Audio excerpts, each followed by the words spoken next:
अस्सलामु अलैकुम रहमतुल्लाहि व बरकातुहू। अल्लाज़ी सख्खर लना हाज़ा व मा कुन्ना लहू मुक़रिनीन व इन्ना इला रब्बिना लमुनक़लिबून।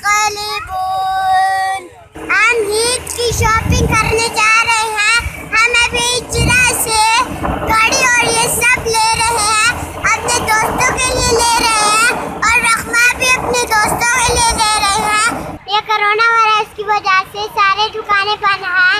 हम जरा आगे चलते हैं, कोई दुकान खुली हो, सारे बंद हैं। आप देख रहे हैं वीडियो पर, ये देखो कितने दुकानें बंद हैं। ये शॉपिंग सेंटर है। हम इतना पहुंच भी गए हैं अभी, लेकिन सारी दुकान अब बंद, कोई भी नहीं खुला इसमें। अब हम कोई चीज खरीद नहीं सके और अपने दोस्तों के लिए भी कोई चीज नहीं खरीद सकी। अब किसी ने भी बाहर नहीं निकलना, आखिर पुलिस आगे पकड़ लेंगे तो कह रहे घर से बाहर क्यों निकले हो बच्चों। हमने भी घर से बाहर नहीं निकलना और किसी के ऊपर खांसी भी नहीं मारना। इसकी वजह से कोरोना वायरस की वजह से डरते नहीं है कि लड़ना है। सारे बच्चों सारे नहीं डरना, बस लड़ना है।